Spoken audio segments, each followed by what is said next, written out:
Vamos ler então Romanos capítulo 11, de 33 a 36. Hoje pela manhã falarei sobre a sabedoria de Deus. Ó profundidade da riqueza, tanto da sabedoria como do conhecimento de Deus. Quão insondáveis são os seus juízos e quão inescrutáveis os seus caminhos. Quem, pois, conheceu a mente do Senhor? Ou quem foi o seu conselheiro? Ou quem primeiro deu a ele para que lhe venha a ser restituído? Porque dele e por meio dele e para ele são todas as coisas. A ele, pois, a glória eternamente. Amém.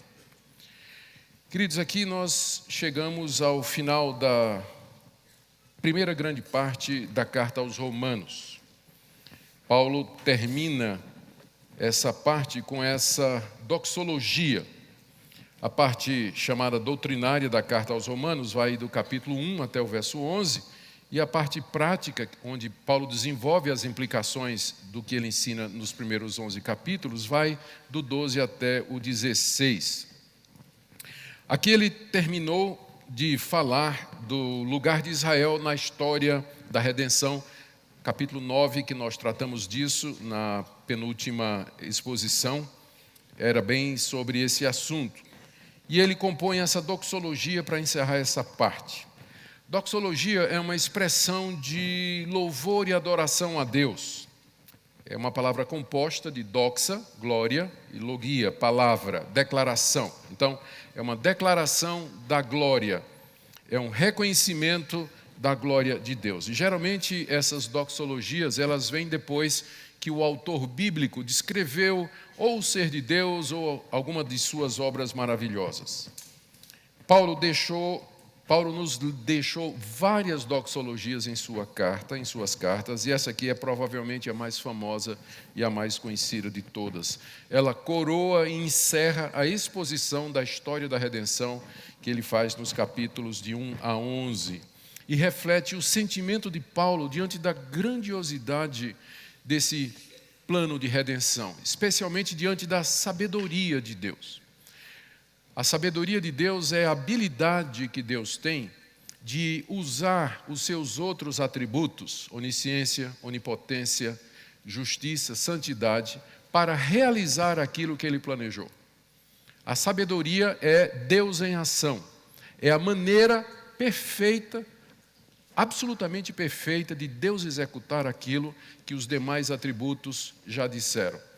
Deus, na sua sabedoria, coloca em ação o seu conhecimento, o seu poder, a sua santidade, a sua justiça, para obter aquele propósito, aquele fim que ele determinou. E ao pensar na maneira sábia como Deus fez o plano da redenção, elaborou o plano da redenção e o colocou em prática, Paulo então irrompe ao final da exposição desse plano nessa doxologia de louvor e adoração a Deus. A doxologia aqui, ela tem 3 partes. Os trechos, é uma passagem pequena, né, 33 a 36, mas não se iluda, tem bastante material aqui. Paulo tem essa capacidade de zipar, compactar muita coisa em poucas palavras, não é? Muito bem. As 3 partes são estas. Primeiro no verso 33, Paulo expressa a sua admiração diante da sabedoria de Deus revelada na história da redenção. Aí, nos versos 34 e 35, na segunda parte, ele reconhece a supremacia de Deus, a soberania de Deus em ter executado tudo isso. E aí, no último versículo, ele então fala da glória de Deus como sendo o fim maior de todas as coisas. Então, é uma passagem, como eu disse, muito rica, e ela nos traz uma perspectiva maravilhosa sobre a sabedoria de Deus. Então, vamos começar no verso 33, onde Paulo expressa a sua admiração diante dessa sabedoria. Ó profundidade da riqueza, tanto da sabedoria como do conhecimento de Deus. Quão insondáveis são os seus juízos, quão inescrutáveis os seus caminhos. Aqui ele faz 3 declarações que nós iremos ver uma por uma. Em todas elas ele expressa esse maravilhamento diante de Deus. Ó profundidade da riqueza, a primeira. quão insondáveis são os seus juízos, a segunda, e quão inescrutáveis os seus caminhos, é a terceira. Isso tudo aqui é porque Paulo havia começado essa carta aos Romanos expondo a condenação de toda a raça humana, tanto dos gentios quanto de judeus, dependendo do tipo de revelação que eles tiveram. No capítulo 1, Paulo fala que os gentios que nunca ouviram a palavra de Deus, eles estão condenados porque eles tiveram a revelação de Deus na natureza. Eles deveriam saber que Deus é Deus, que Deus não é a criatura e que não deve ser adorado como tal. Depois, no capítulo 2, ele diz que os judeus também estão condenados, porque mesmo que eles receberam a revelação escrita na lei de Moisés, eles desobedeceram essa revelação e estabeleceram um caminho de justificação que era contrário àquele que Deus havia dado. E aí, até metade do capítulo 3, Paulo encerra os dois grupos debaixo da condenação, fechando com aquele versículo bem conhecido, porque todos pecaram e carecem da glória de Deus. A partir daí, como nós vimos ontem, na exposição do capítulo 3, Paulo fala do caminho de Deus para justificar tanto os gentios como os judeus, que é mediante a propiciação que há no sangue de Jesus Cristo. Isso vai ocupar Paulo nos capítulos 3 a 5. Ele diz que essa propiciação é feita mediante a morte de Cristo na cruz, que foi seguida da sua ressurreição de entre os mortos, e sua exaltação à direita de Deus como nosso mediador. Ele diz que mediante a fé em Cristo o homem é justificado diante de Deus sem as obras requeridas na lei de Moisés. E ele faz a explicação entre a relação tipológica entre Adão e Cristo no capítulo 5, como sendo, dizendo que a história da humanidade está atrelada à história desses dois homens, cada um deles sendo cabeça de uma nova raça. Através do erro de Adão, o pecado entrou na humanidade, mas através do ato de justiça de Cristo, a salvação veio para essa nova raça, o povo eleito de Deus, a sua igreja. Isso é o que ele faz nos capítulos de 3 a 5. Depois, nos capítulos de 6 a 7, Paulo havia exposto como Deus em Cristo, pelo Espírito Santo, nos liberta do poder do pecado aqui nesse mundo e nos livra do domínio da lei aqui nesse mundo. No capítulo 8, ele fala desse mundo glorioso que nos espera, da nova criação, e que virá mediante a segunda vinda do Senhor Jesus Cristo, quando então haverá a ressurreição dos mortos, e Deus nos preparou para isso, nos dando o Espírito Santo. Em seguida, nos capítulos de 9 a 11, a gente viu o capítulo 9 apenas, Paulo tinha mostrado os planos de Deus para os descendentes de Abraão, especialmente respondendo à questão de que Deus não havia rejeitado totalmente esses descendentes, que são agora compostos de judeus e gentios eleitos, formando um novo povo que é a igreja. Então, diante eu tentei dar um resumo do capítulo 1 até o capítulo 11. Então, diante da grandiosidade desse plano, Paulo então prorrompe em declarações de admiração, adoração e louvor a Deus. E como eu disse, são 3 declarações nessa primeira parte aí do verso 33, vamos ver cada uma delas. Primeiro ele diz, olhando todo esse quadro, todo esse plano maravilhoso, ele diz, ó profundidade da riqueza, da sabedoria e do conhecimento de Deus. O conhecimento de Deus aqui é o saber dele em ter concebido um plano tão perfeito, tão sábio, que envolve, para fazer tudo isso que Deus fez, ele tinha que ter um conhecimento perfeito da natureza humana, um conhecimento perfeito do mundo e da sua criação, um conhecimento da eternidade e da glória. E Paulo está maravilhado da onisciência de Deus, do conhecimento que Deus tem para poder ter concebido um plano como esse. A sabedoria de Deus, porque ele diz, ó profundidade da riqueza, da sabedoria e do conhecimento de Deus. A sabedoria de Deus, como eu já disse, é a sua habilidade em usar esse conhecimento que ele tem para fazer coisas que aos olhos humanos parecem impossíveis. É isso que deixa Paulo maravilhado. Como Deus é sábio. Como, por exemplo, como é que ele conseguiu se tornar plenamente homem, sem deixar de ser plenamente Deus, e assim morrer na cruz por pecadores perdidos? Muita sabedoria envolvida nisso, que ultrapassa a nossa capacidade de compreensão. Ou, por exemplo, Como é que Deus pode tornar justos pessoas pecadoras e injustas sem que Ele também se torne injusto ao fazer isso? Foi o que nós vimos. Ou ainda, profundidade da sabedoria de Deus em eleger e predestinar quem Ele quis para ser salvo, sem que com isso Ele cometesse alguma injustiça ou acepção de pessoas. Como é que Ele faz isso? Só um Deus infinitamente sábio é capaz de eleger e predestinar alguns sem cometer injustiça com outros. Ou então, a sabedoria de Deus em conquistar e vencer o pecado de tal forma que no novo céu e na nova terra não haverá mais possibilidade de pecado. O último estágio será superior ao primeiro. Eu gosto de refletir na sabedoria disso, porque isso é o plano de Deus. Como é que Ele vai conquistar e dominar o pecado? A história da redenção é a história de como Deus, de maneira sábia, usando o seu conhecimento e o seu poder, faz com que, no final, existirá uma situação em que o pecado foi completamente vencido, derrotado, pago, e onde não haverá mais possibilidade do pecado retornar. O segundo paraíso é superior ao primeiro. No primeiro paraíso, havia a possibilidade do pecado entrar. No último paraíso, essa possibilidade não existe mais. A sabedoria de Deus em conceber esse plano. As pessoas perguntam por que Deus fez todas as coisas, por que permitiu a entrada do pecado no mundo. Ele não sabia que Adão ia pecar.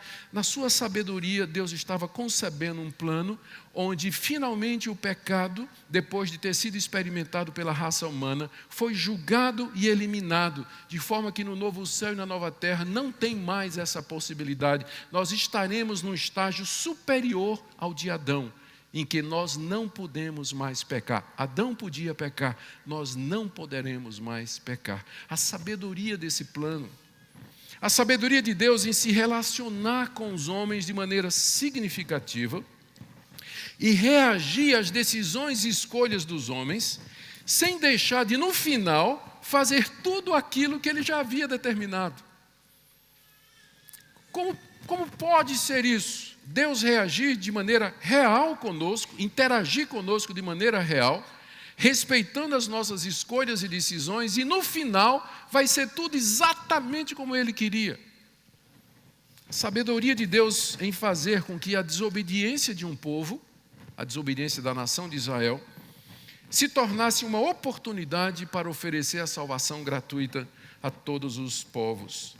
A sabedoria do conhecimento de Deus é por demais profunda, e Paulo fica maravilhado e diz: ó profundidade da riqueza, tanto da sabedoria como do conhecimento de Deus. A sabedoria e o conhecimento de Deus são profundos, são extremamente... A riqueza da sabedoria e do conhecimento de Deus é extremamente profunda, e Paulo está maravilhado diante disso.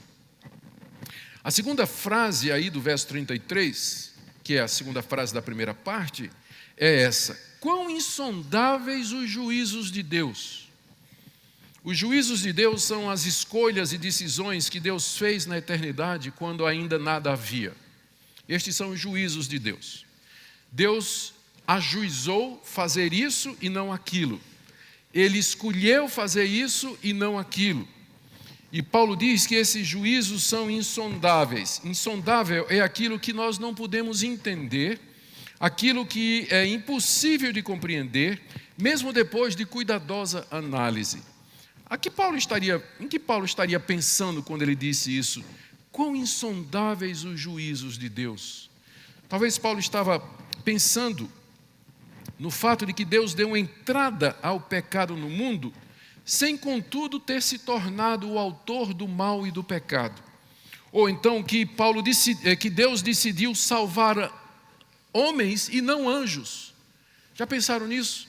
Porque são duas raças de seres morais que Deus criou. Deus criou os homens e antes disso havia criado os anjos. Não somente a humanidade caiu, mas os anjos caíram também. Mas Deus decidiu salvar apenas os homens. Não há redenção para os anjos caídos. Por que Deus fez isso? Por que esse juízo? Porque Ele ajuizou fazer isso. Isso é insondável. Por que Ele resolveu salvar pecadores, em vez de condenar a raça inteira ao inferno, como ele poderia ter feito fazer? Por que ele resolveu fazer aliança com uma nação como Israel, mas uma nação pequenininha, e não com o Egito, que era muito maior e mais glorioso, ou a Assíria, que era muito maior e mais gloriosa? Por que no seu plano ele decidiu, pelo sofrimento, morte e sepultamento de seu Filho amado, Jesus Cristo? Por que ele decretou tudo, ou como ele conseguiu decretar tudo que haveria de acontecer, sem tirar a responsabilidade das criaturas morais que ele fez? Por isso Paulo diz: quão insondáveis são os seus juízos. Ou seja, eu não posso compreender todas as decisões, as escolhas e os julgamentos de Deus. Isso foge completamente à minha compreensão. A terceira declaração de Paulo, no verso 33, está aí no final, quando ele diz assim: quão inescrutáveis são os seus caminhos. Os caminhos de Deus são os métodos de Deus de realizar o seu plano na história humana. A maneira pela qual Deus realizou aquilo que Ele planejou. E a palavra inescrutável é semelhante à palavra insondável que foi usada antes, com a nuance de que aponta para alguma coisa que não pode ser detectada. Quão inescrutáveis são os caminhos de Deus. Eu não consigo detectar exatamente o procedimento dele, como é que ele está fazendo as coisas. O sentido aqui é exatamente esse. Como o profeta Isaías já tinha dito no capítulo 55 da sua profecia, que os caminhos de Deus são mais altos do que os nossos e os pensamentos de Deus estão acima dos nossos pensamentos. O que Paulo provavelmente está dizendo aqui é que a humanidade não detectou o método de Deus, inescrutáveis os caminhos de Deus. Quando Deus fez um pacto com Abraão, isso passou despercebido. Quando ele deu a lei através de Moisés, quando ele pediu sacrifícios de animais, quando ele mandou os profetas, mandou João Batista, quando ele se tornou carne e veio a nós em Jesus Cristo, quando ele morreu humilhado e desprezado, pendurado numa cruz, quando ele ressurge ao terceiro dia dos mortos, sobe aos céus, manda o Espírito Santo no dia de Pentecostes, quando ele institui a sua igreja, ele dá a ordem de evangelizar o mundo, quando ele permite o aparente triunfo do mal no mundo, as pessoas não perceberam o que é que Deus estava fazendo. E ainda hoje não percebem, porque os caminhos de Deus são inescrutáveis. Nós não podemos conhecê-los plenamente. Por isso Paulo aqui prorrompe em admiração, em adoração, diante da sabedoria e do conhecimento de Deus e da profundidade dos seus juízos e caminhos. Você pode perceber aqui o enlevo do coração do apóstolo Paulo. Ó profundidade da riqueza, tanto da sabedoria como do conhecimento de Deus. Quão insondáveis são os seus juízos e quão inescrutáveis os seus caminhos. Nós estamos diante de um Deus que nós não podemos conhecer. Um Deus que é infinitamente sábio. Um Deus que tem motivos e razões que ultrapassam a nossa habilidade de condensação e de computação, por assim dizer. Vai além do que nós podemos pensar. Por isso tudo, Paulo prorrompe em admiração. O fato de que Paulo não compreende os caminhos de Deus, que ele não consegue discernir todos os propósitos de Deus, não impede Paulo de adorar esse Deus, amar esse Deus e servi-lo de todo o coração. Se você for esperar para entender completamente a Deus, os juízos de Deus e os caminhos de Deus, para então servi-lo, então nunca vai chegar essa ocasião. A segunda parte da doxologia, essa foi a primeira parte, está do verso 33, a expressão da admiração de Paulo diante da majestade e inescrutabilidade da sabedoria de Deus. A segunda parte, está do verso 34 a 35, Paulo faz o reconhecimento da supremacia de Deus.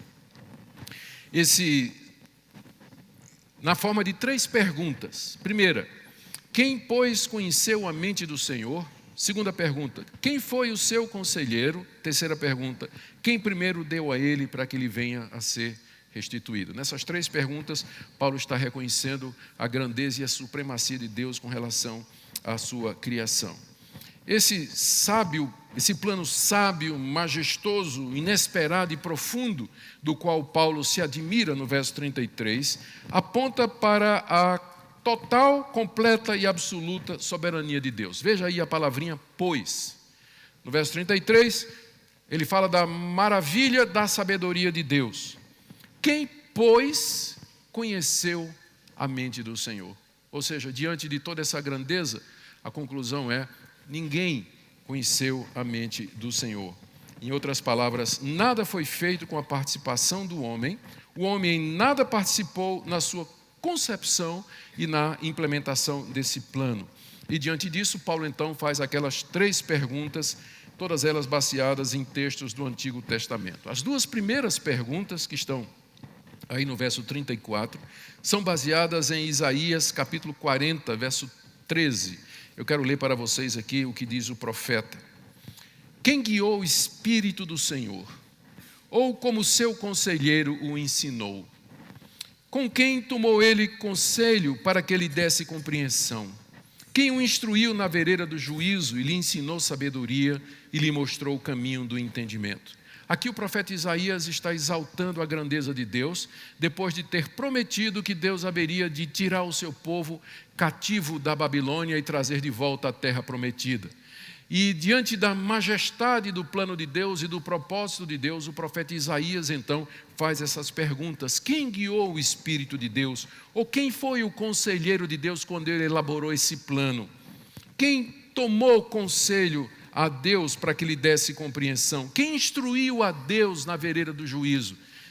E aqui Paulo está exatamente fazendo a mesma pergunta. No verso 34, ele repete Isaías: quem conheceu a mente do Senhor? Essa é a primeira pergunta que ele faz.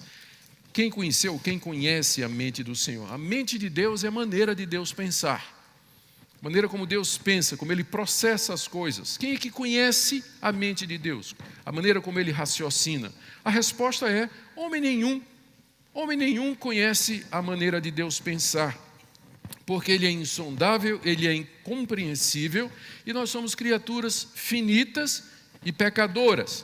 Portanto, nenhum homem participou desse plano maravilhoso que Paulo descreveu nos capítulos de 1 a 11, e diante do qual ele se maravilha com essa doxologia. A segunda pergunta, também baseada em Isaías, está aí no verso 34, quem foi o conselheiro de Deus nesse plano maravilhoso? Quem é que estava com Deus lá na eternidade, lá na mesa de trabalho, junto com o Pai, Filho e Espírito Santo, quando a Trindade bendita elaborou esse plano da redenção? Quem é que estava lá para dar um conselho a Deus? Deus, faz assim, não faz assim, dessa maneira é melhor. Quem estava lá quando Deus elaborou todo esse plano lá na eternidade? A resposta é que nem mesmo os anjos participaram disso, quanto mais nós criaturas pecadoras e finitas. Em outras palavras, o cristão não deveria julgar, condenar e rejeitar a Deus simplesmente porque não entende. Isso é muito comum. Pessoas que estão revoltadas com Deus, ou acham que Deus é injusto, ou atribuem alguma falta a Deus, simplesmente porque elas não conseguem compreender a maneira de Deus agir, e nem os detalhes do seu plano, e nem os segredos da sua providência. Mas diante da nossa ignorância, o que nos cabe não é rebelião, mas adoração profunda. Se eu compreendesse a Deus, eu seria igual a Ele. O nosso Deus é infinitamente mais sábio do que nós. Nós não temos acesso a todos os seus motivos, a todos os seus caminhos e a todos os seus processos. O ponto de Paulo, portanto, é que, sim, o ponto de Paulo aqui, portanto, é que o cristão não deve julgar e rejeitar a Deus simplesmente porque ele não conhece a mente do Senhor e ele nunca deu conselho a Deus. A terceira pergunta agora é baseada em Jó, capítulo 41, verso 11, onde Jó diz o seguinte: Deus falando a Jó, no final da provação de Jó, Deus aparece a Jó e pergunta a Jó, no capítulo 41, verso 11, quem primeiro me deu a mim para que eu haja de retribuir-lhe? Pois o que está debaixo de todos os céus é meu. Deus dizendo para Jó. E Paulo está citando aqui Jó capítulo 41, verso 11, no verso 35. Quem primeiro deu a ele para que ele venha a ser restituído? Quem é que deu alguma coisa a Deus para receber de volta algum pagamento? O ponto de Paulo é que Deus não deve nada a ninguém e Deus não está obrigado a ninguém ou a nada. Foi Ele quem colocou tudo o que existe em movimento, exclusivamente por sua sabedoria e poder criador. 3 perguntas. Quem conheceu a mente do Senhor? Ninguém. Segunda, quem foi o seu conselheiro quando elaborou o plano da salvação? Ninguém. Quem primeiro deu a ele para que lhe venha a ser restituído? Ou seja, quem é que fez algum favor a Deus para que Deus esteja na obrigação de lhe pagar de volta? A quem Deus está devendo alguma coisa? Mesma resposta, ninguém. Ou seja, todo esse plano sábio, maravilhoso, profundo, insondável, inescrutável, foi feito exclusivamente por Deus, sem a participação de nenhuma de suas criaturas. Isso então nos leva agora à terceira e última parte da doxologia. Qual é a conclusão inevitável? É que a glória então é de Deus. Toda a glória é dele. É assim que Paulo diz no verso 36. Porque dele, e por meio dele, e para ele, são todas as coisas. A ele, pois, a glória eternamente. Amém. A história da redenção termina com a glória de Deus.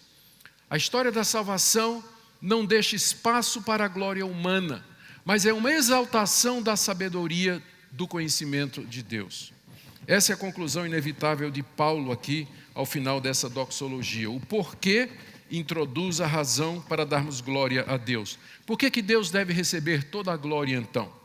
Primeiro, porque dele são todas as coisas, porque ele as criou. Tudo que existe é dele. Então, dele são todas as coisas. Toda a glória deve ser dele, em segundo lugar, porque por meio dele são todas as coisas. Ou seja, tudo existe por meio dele, que não somente criou, como sustenta e provê.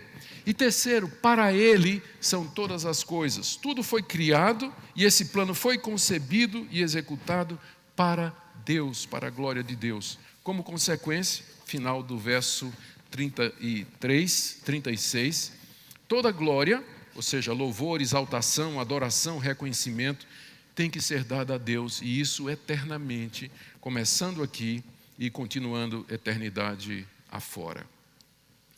Gente, eu tenho aqui algumas conclusões. Esse vai ser meu sermão mais curto, e eu sei que todo mundo está dando graças por isso, né? Aqui nós temos algumas conclusões dessa exposição da sabedoria de Deus aqui. O que é que nós vimos? Primeiro nós vimos o espanto de Paulo, o maravilhamento dele diante da profundidade do conhecimento de Deus, no verso 33. A profundidade da riqueza, tanto da sabedoria como do conhecimento de Deus. Nós vimos Paulo reconhecer que os caminhos de Deus são incompreensíveis, quão insondáveis são os seus juízos, quão inescrutáveis os seus caminhos.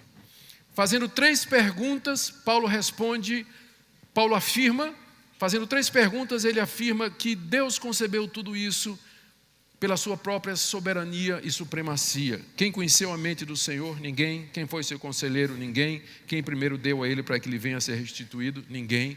E ele conclui então dizendo, portanto, dele, por ele e para ele são todas as coisas, e a conclusão é: a Deus seja a glória, aqui e eternamente. Amém. Essa é a doxologia, é assim que ela termina. O que é que nós podemos aprender disso tudo aqui? Eu tirei algumas lições para nós aqui. Primeiro, que Deus nos revelou esse plano glorioso mediante as escrituras dos profetas e dos apóstolos. Ele nos desvendou na Bíblia o mistério da sua vontade. Pelas escrituras nós podemos saber e conhecer esse plano. Aqui Deus nos mostra seus métodos, seus caminhos, seus desígnios, seus juízos e o propósito com o qual Ele fez todas as coisas. Segunda lição: se Deus não tivesse revelado estas coisas na Escritura, nenhum de nós imaginaria algo similar, um plano tão sábio e grandioso. Nenhum homem seria capaz de imaginar e inventar algo assim. Isso é uma das evidências para nós da origem divina do Evangelho. Quem haveria de conceber todas estas coisas, imaginar todas estas coisas e mais levá-las a efeito? Terceiro, ainda assim, quanta coisa permanece misteriosa e insondável. Quanta coisa permanece misteriosa e insondável. Por exemplo, só há um Deus, mas há 3 pessoas que são chamadas de Deus na Bíblia: o Pai, o Filho e o Espírito Santo. Eu não entendo isso, mas eu não posso negar que essas 2 verdades são apresentadas com clareza na Bíblia. A natureza de Cristo, Ele é plenamente Deus e plenamente homem. Como é que pode ser isso? Se Ele é plenamente Deus, por quem morreu na cruz? Se Ele é plenamente homem, como é que Ele podia realizar todas aquelas coisas extraordinárias que Ele realizou? Ele é verdadeiro Deus e verdadeiro homem. A Bíblia afirma essas 2 coisas, mas nós não sabemos o mistério da natureza de Cristo. Deus é totalmente soberano e na eternidade decretou tudo o que existe e o que haveria de acontecer. Entretanto, ao mesmo tempo, na Bíblia, nós somos ensinados que nós temos escolhas diante de nós e que nós seremos responsabilizados pelas decisões que nós tomarmos. A soberania de Deus e a responsabilidade humana andam lado a lado na Bíblia, sem que haja uma explicação lógica para nós. Quando eu digo lógica, do ponto de vista humano.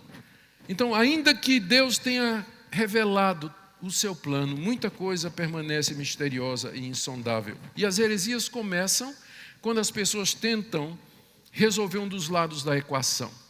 Tome, por exemplo, a questão da natureza as 2 naturezas de Cristo. As pessoas que tentaram resolver esse enigma, ou negando a divindade de Cristo, ou negando a humanidade de Cristo, nos deram as primeiras heresias cristológicas que datam aí, inclusive do 1º século, como os gnósticos que queriam negar a plena humanidade de Jesus Cristo. Depois outros queriam negar a sua plena divindade, como os liberais de 200 anos atrás, e permanece até o dia de hoje. Da mesma forma, quando você tenta resolver o mistério, o paradoxo da soberania de Deus e da responsabilidade humana, se você enfatiza a soberania de Deus, se você enfatiza a soberania de Deus a ponto de anular a responsabilidade humana, você tem aí o que a gente chama de hipercalvinismo ou determinismo, que não tem nada a ver com a Bíblia. Se, por outro lado, você enfatiza a responsabilidade humana e nega a soberania de Deus, você vai cair num arminianismo radical e, finalmente, na teologia do teísmo aberto, que vai ter que admitir que Deus não conhece o futuro. Porque se Deus sabe o que eu vou fazer daqui a 10 minutos, significa que o futuro já está fixo. Então, eu não posso acreditar que Deus seja absolutamente onisciente, como a teologia do teísmo aberto afirma. Ou seja, muita coisa tem que permanecer misteriosa e incompreensível e insondável. Lembremos que quem escreveu estas palavras aqui, quão insondáveis são os teus juízos, inescrutáveis os teus caminhos, foi um homem a quem Deus revelou talvez mais do que todos os outros as suas grandezas. Deus revelou mais a Paulo dos seus planos do que aos demais. Esse foi um homem que esteve no 3º céu na presença de Deus. E ele mesmo reconhece a profundidade e o mistério dos caminhos e métodos de Deus aqui nesse mundo. Nós temos que admitir que nós estamos diante de um Deus que age nesse mundo de maneira sábia, justa e verdadeira, que nos deu a conhecer os seus caminhos na revelação escrita, que essa revelação ela é suficiente, mas ela não é exaustiva, e que há coisas que vão permanecer um mistério do lado de cá da eternidade. E que tentar solver esse mistério nos leva para dentro da área da especulação, e é aí que começam as heresias e os falsos ensinos. Nós temos que nos calar onde a Bíblia cala, parar onde ela para, e deixar que aquilo que Deus não revelou permaneça um mistério até chegarmos na glória. E eu termino aqui com algumas aplicações práticas. Isso são lições que a gente pode tirar, teologicamente falando, mas agora eu quero trazer isso para o lado mais prático. Sabe qual é a primeira coisa que eu pensei em termos de prática quando eu vi isso aqui? O que é que eu estou vendo aqui? Eu estou vendo o apóstolo Paulo aqui dando uma de pentecostal. não é? Oh, profundidade. Só faltou Paulo dizer aleluia aqui, não é? Você está vendo Paulo no molde, pentecostal molde aqui, não é? Está vendo isso? Paulo está aqui assim, ó, louvando a Deus. Eu não tenho nenhum problema com isso. Eu não tenho nenhum problema com isso. A meditação nesse grande evangelho e na grandeza do nosso Deus e na sabedoria dos seus caminhos, é isso que deveria despertar em nós as mais profundas emoções no culto. É aqui que o presbiteriano grita, aleluia! É aqui que ele grita isso. Na hora que ele medita na grandeza de Deus, na sabedoria de Deus, na profundidade dos caminhos de Deus, ele diz,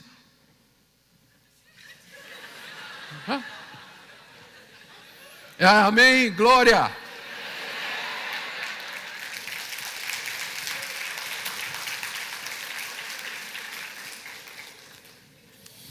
Jonathan Edwards,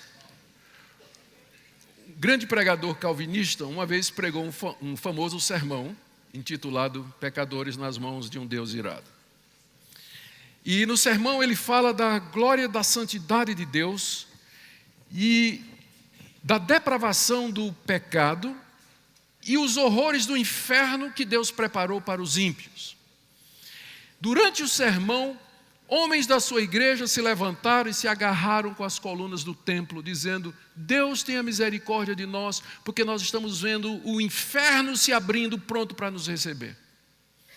Eu tenho alguma coisa contra isso? Eu quisera que os membros da minha igreja fizessem isso quando eu estivesse pregando.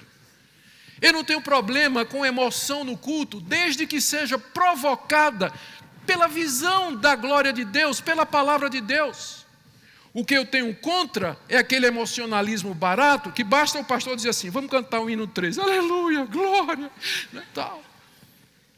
Um emocionalismo no culto de gente caindo, gente chorando, gente levantando as mãos para o céu, fechando os olhos, sem ter nenhuma razão para isso. Eu fico pensando na tarefa difícil do dirigente de louvor, os chamados levitas, não é? O trabalho deles era induzir o povo a um estado de adoração, de emoção, apropriado para o culto a Deus. Não é isso que geralmente os dirigentes de louvor acham que eles devem fazer? Trazer o povo para aquele mood, né? Ficar o povo naquela vibe ali. Eu sou mais jovem do que vocês pensam.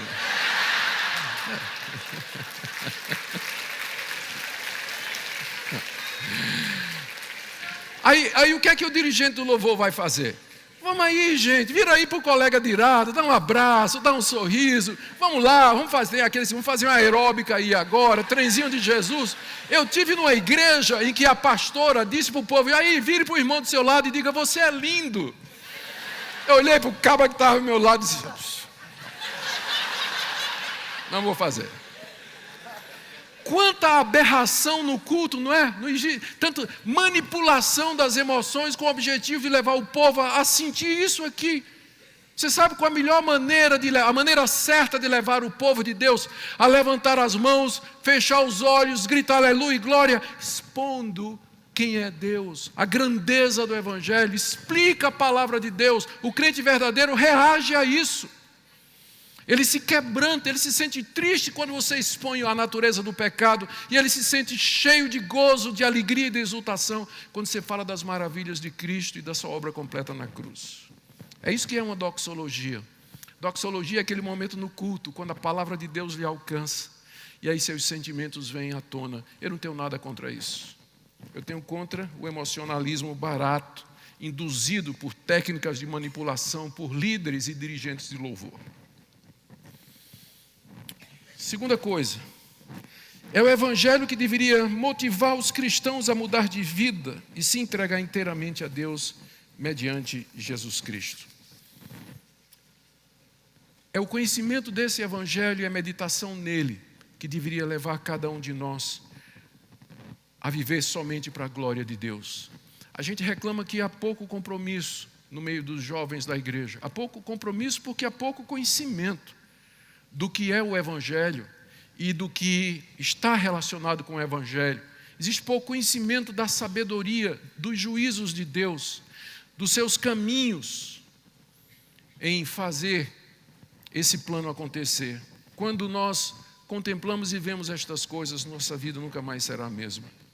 Como Jó disse, eu te conhecia só de ouvir, mas agora os meus olhos te veem. E por último eu quero perguntar para você, qual a sua reação diante desse grandioso plano de Deus, desse display, dessa manifestação da sua sabedoria e da sua glória? Existe admiração na sua vida? Existe maravilha no seu coração? Existe adoração, êxtase na sua vida? Há tantos cristãos que não vibram com o Evangelho, que não se enlevam com o Evangelho e com a glória de Deus e a majestade dos seus caminhos. Nós precisamos mais disso. O cristianismo, a fé reformada não é somente a elaboração, ela tem que terminar em doxologia. Se a fé reformada não levar você a terminar em doxologia, você não entendeu a fé reformada. Você não entendeu os caminhos de Deus. E o meu desejo e minha oração a Deus é que eventos como esse, eles contribuam para que você veja a beleza do Evangelho e se maravilhe diante da sabedoria desse Deus, do seu amor, do seu poder, da sua onisciência, onipotência, onipresença, santidade, misericórdia, graça, fidelidade, todos os atributos do grande Rei que foram explorados aqui nessa conferência. E que sua vida seja uma doxologia constante a esse Deus sábio e bom. Amém? Glória a Deus. Senhor querido, enche o nosso coração de uma santa doxologia, diante da contemplação dos teus mistérios, do teu plano, da tua grandeza, estudando os teus atributos, como estamos fazendo aqui. Dá-nos emoções verdadeiras, envolve o nosso ser completamente na tua adoração e no teu serviço. Obrigado por esse tempo juntos, em nome de Jesus. Amém.